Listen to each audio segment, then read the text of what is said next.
అప్పుల బాధలు వెంటాడుతున్నాయా? అయితే 6 JVR వారి జాతిరత్నాలు ధరించండి. హాయ్, వెల్కమ్ టు మనం టీవీ. నేను మీ మనోజ్. సో ఈరోజు జూబ్లీ హిల్స్ ఉప ఎన్నిక రాబోతుంది. సో ఎవరు గెలుస్తారు అనే దానిపై ఇప్పటిదాకా చాలా సర్వేలు చూసాం మనం. లేదు, ఒక సర్వే అసలు బీఆర్ఎస్ గెలుస్తుంటారు, ఒక సర్వే వచ్చి బీజేపీ గెలుస్తుంటారు, లేదు అసలు ఎక్కడో ఉనికిలో లేని పార్టీ ఎంఐఎం గెలుస్తుందని చెప్తుంది. సో ఇన్ని సర్వేలు, ఇన్ని వ్యవహారాలు చూసిన తర్వాత చాలా మందికి అసలు జూబ్లీ హిల్స్ లో ఎవరు గెలుస్తారు అనేది ఒక పెద్ద టాస్క్ గా మారింది. ఎందుకంటే జూబ్లీ హిల్స్ అనేది బేసిక్ గా చాలా మంది రిచ్ కిడ్స్ ఉంటారు అనుకుంటారు, కానీ రిచ్ కిడ్స్ ఏముంటారు, మధ్యతరగతి కుటుంబాలు అండ్ మైనార్టీ పీపుల్ ఎక్కువ ఉంటారనమాట దీంట్లో. సో బేసిక్ గా ఫస్ట్ జూబ్లీ హిల్స్ విషయానికి వస్తే ఇక్కడ బీజేపీ, బీఆర్ఎస్ ఇంకా కాంగ్రెస్, అధికారంలో ఉన్న కాంగ్రెస్ ఎట్టి పరిస్థితుల్లో సేమ్ కంటోన్మెంట్ లాగే జూబ్లీ హిల్స్ కూడా తన వశం చేసుకోవాలని చూస్తుంది. కట్ చేస్తే ఇటు సింపతి యాంగిల్లో ఇటు బీఆర్ఎస్ కూడా లేదు, ఇవి ఎట్టి పరిస్థితుల్లో మూడోసారి తన ఆధిపత్యాన్ని చూసుకోవాలని చూస్తుంది. ఆవిడ సునీతం గారు టికెట్ ఇచ్చారు, సో బాగానే ఉంది. ఇప్పుడు ఆవిడకి ఎదురుగా కాంగ్రెస్ ఇంకా బీజేపీ ఎవరికి టికెట్ ఇవ్వాలి అనే దానిపై నిజంగా మల్లగులాలు పడుతున్నాయి. ఎందుకంటే బీజేపీలో ఇంకా టికెట్ ఫైనల్ అవ్వలేదు అండ్ కాంగ్రెస్లో టికెట్ ఫైనల్ అవ్వలేదు. సో రెండు పార్టీలు, ఈ రెండు జాతీయ పార్టీలు ఎందుకు అంతలాగా ఆలోచిస్తున్నాయి? నిజంగా మరి అందరూ అనుకుంటున్నట్టు ఇటు ఏదైతే బీఆర్ఎస్ ని సింపతి యాంగిల్ ని దాటి ముందుకు వెళ్ళలేదా అనే ప్రశ్నలకు ఇప్పుడు నేను సమాధానం చెప్తా. సో బీజేపీ తీసుకుందాం. ఫస్ట్ జాతీయ పార్టీ ఇక్కడ లంకల దీపక్ రెడ్డి ఉన్నారు. సో ఆయన టికెట్ ఆశిస్తున్నారు అనేది ఆయన వర్గీయులు చెప్పే మాట. కానీ ఆయన ఏం చెప్తారంటే, నాకు అసలు టికెట్టే వద్దు, నేను ఆల్రెడీ 2023 ఎన్నికల్లో ఓడిపోయాను, సో నేను వెళ్ళిన జనాలు రావట్లేదు, ఇంకా నేను హైదరాబాద్ డిస్ట్రిక్ట్ ప్రెసిడెంట్ కూడా బీజేపీ నుంచి ఉన్నాను కాబట్టి నాకు కొంచెం ఇబ్బంది అవుతుంది, నేను బయట తిరగలేని పరిస్థితి, అనవసరంగా నాకు టికెట్ ఎందుకని ఆయన చెప్తున్నది.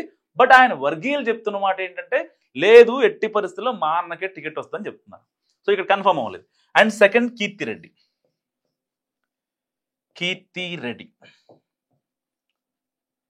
నాకు తెలిసి జూబ్లీ హిల్స్ వాళ్ళకి చాలా మంది తెలుసు కీర్తి రెడ్డి ఎవరు ఏంటనేది. సో కీర్తి రెడ్డి గురించి ప్రత్యేకంగా చెప్పుకోవాల్సిన అవసరం లేదు. దాదాపుగా ఎప్పుడైతే ఈ కరోనా అప్పటి నుంచి కూడా జూబ్లీ హిల్స్ గ్రౌండ్ లో ప్రజలకి చాలా మందికి ఈవిడ గురించి తెలుసు. ఆవిడ చేసిన సేవా కార్యక్రమాలు తెలుసు.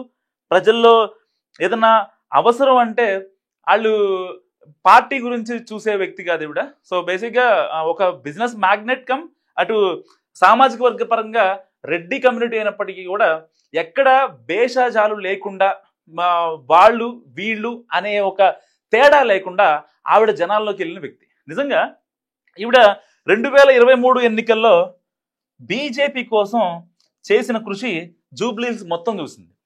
సో పర్టికులర్గా లంకల దీపక్ రెడ్డి విషయంలో ఒక రకంగా చాలా మంది బీజేపీ వాళ్ళు అసలు పని చేస్తారా, పని చేయడా, లేదంటే ఈయనకి అనవసరంగా మనం ఓటేస్తామా, మన ఓటు మురిగిపోద్దా అన్న టైంలో ఎప్పుడైతే కీర్తి రెడ్డి గారు లైమ్ లైట్లోకి వచ్చారో చాలా మందికి ఒక క్లియర్ కట్ వచ్చింది. కీర్తి రెడ్డి విషయానికి వస్తే ఈవిడ నిజంగా 2023 ఎన్నికల్లో ఆవిడ చేసిన కృషి నిజంగా అంతా ఇంత కాదు. ఎందుకంటే ఆఫ్టర్ కరోనా కూడా ఆవిడ చాలా మందిని వెంట పెట్టుకుంది.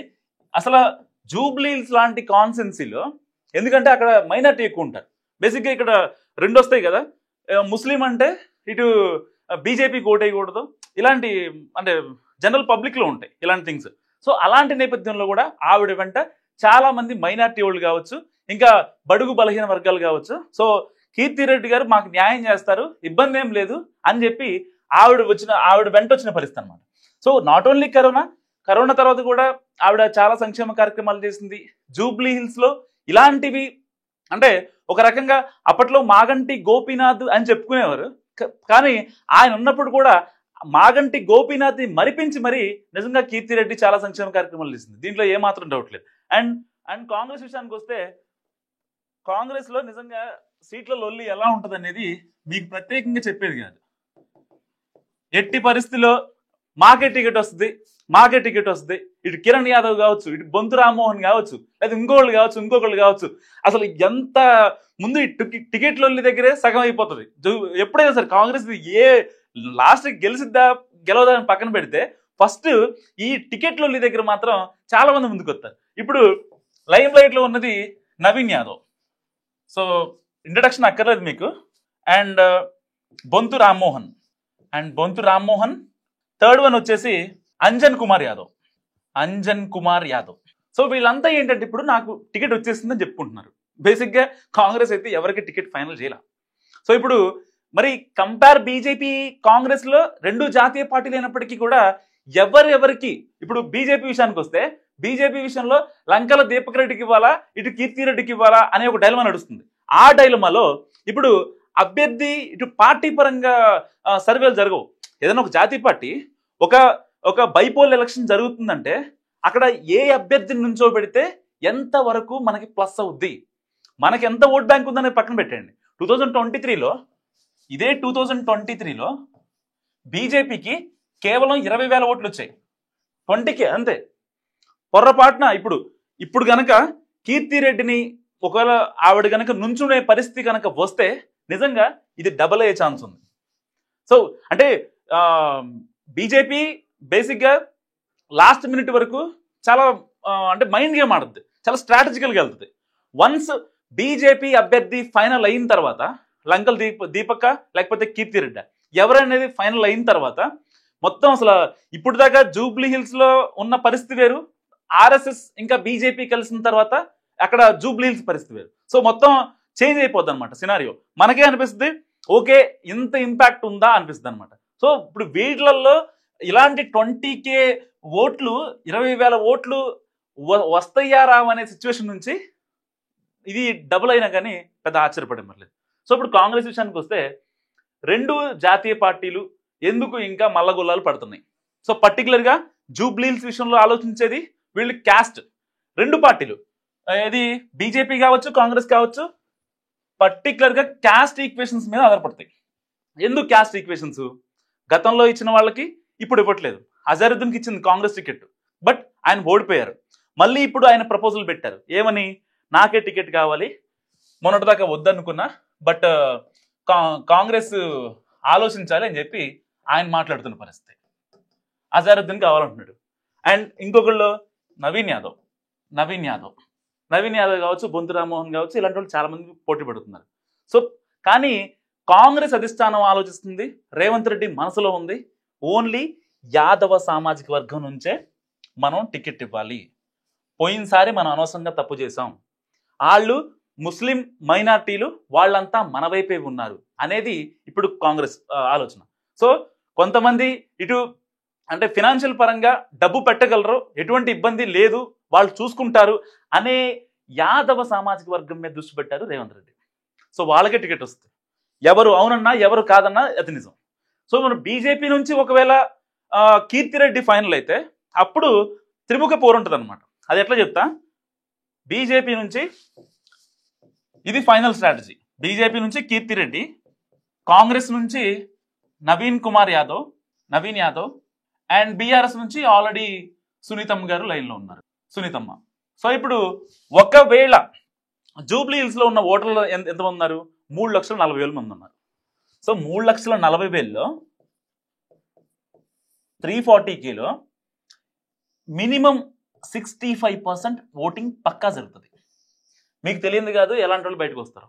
కంటోన్మెంట్ చూశారు, చాలా ఉప ఎన్నికలు చూశారు. సో ఎట్టి పరిస్థితుల్లో 65+ ఓటింగ్ జరుగుతుంది. 65+ ఓటింగ్ జరిగితే మ్యాక్సిమం కాంగ్రెస్కి ఇటు బీజేపీకి విన్నింగ్ ఛాన్స్ ఉంటుంది. అదేంటి మరి బీఆర్ఎస్ ఎందుకు సోదులో కూడా లేదు? బీఆర్ఎస్ సోదులో ఉండటానికి కారణం ఏంటంటే బీఆర్ఎస్ ఓట్లు బీజేపీకి వెళ్తాయి. సో కొన్ని కాన్సిక్వెన్సెస్. సో ఇలాంటి కాన్సిక్వెన్స్లో ఇప్పుడు కాంగ్రెస్కి ప్లస్ అవుద్దా అంటే కంప్లీట్గా కాంగ్రెస్ ప్లస్ అవుతుందని మనం చెప్పలేము.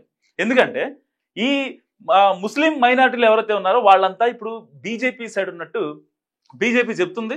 సో బీజేపీ ఎవరైతే అభ్యర్థి కీర్తిరెడ్డి ఉన్నారో ఆవిడ గ్రౌండ్లోకి వెళ్ళినా కానీ వాళ్ళంతా కలిసికట్టుగా ఉన్న పరిస్థితి.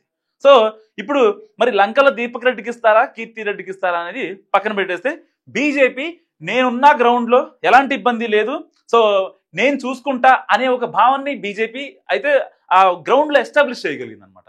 సో ఇన్ని కాన్సిక్వెన్సెస్లో ఇప్పుడు బీఆర్ఎస్ నుంచి సునీతమ్మని ఎలాగైనా సరే ఓడించాలని చెప్పి ఇటు కాంగ్రెస్ ఇంకా బీజేపీ చాలా విశ్వ ప్రయత్నాలు చేస్తున్నాయి.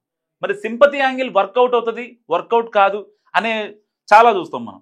బేసిక్గా నిజంగా సింపతి యాంగిల్ వర్కౌట్ అవ్వాలంటే మొన్న కంటోన్మెంట్ చూసారు కదా, కంటోన్మెంట్లో అలాంటే మరి బీఆర్ఎస్ఏ కలవాలి కదా. సో సింపతి యాంగిల్ అనేది అన్ని చోట్ల వర్కౌట్ అయ్యేది కాదు.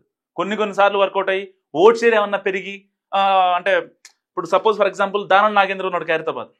దానం నాగేందర్ అసలు అసెంబ్లీకి ఎప్పుడు పోటీ చేసినా గెలిచే వ్యక్తి. మరి అలాంటిది సికింద్రాబాద్ ఎందుకు ఓడిపోయాడు? ఇక్కడ పార్టీ పరంగా ఉంటుంది అండ్ అభ్యర్థి పరంగా ఉంటుంది. పార్టీ పరంగా ఉన్న క్రేజ్ని మనం దాన్ని మీట్ అవ్వాలంటే అభ్యర్థి పరంగా ఉన్న ఏదైతే క్రేజ్ ఉంటుందో అది ఆ రెండు మీట్ అయినప్పుడే, ఈ రెండు ఫ్యాక్టర్స్ టచ్ అయినప్పుడే అక్కడ అభ్యర్థి ఎవరన్నా సమ్యక్ ఎవరున్నా సరే గెలుస్తారు. సో ఇన్ని కాన్సిక్వెన్స్లో మరి జూబ్లీ హిల్స్లో ఎవరు గెలుస్తారు అనుకుంటున్నారు? ఏ పార్టీకి అభ్యర్థి ఎవరైతే ఫిక్స్ అయితే బాగుంటుందో మీరు అనుకుంటున్నారు? నేనైతే ముగ్గురు పేర్లు చెప్పా కదా. సో బీజేపీ నుంచి కీర్తిరెడ్డి అండ్ కాంగ్రెస్ నుంచి Naveen Yadav and already BRS నుంచి కన్ఫర్మ్డ్ సునీతమ్మ. సో మీరేమనుకుంటున్నారో నాకు మస్ట్ కామెంట్ పెట్టండి. చూస్తూనే ఉండండి మనం టీవీ.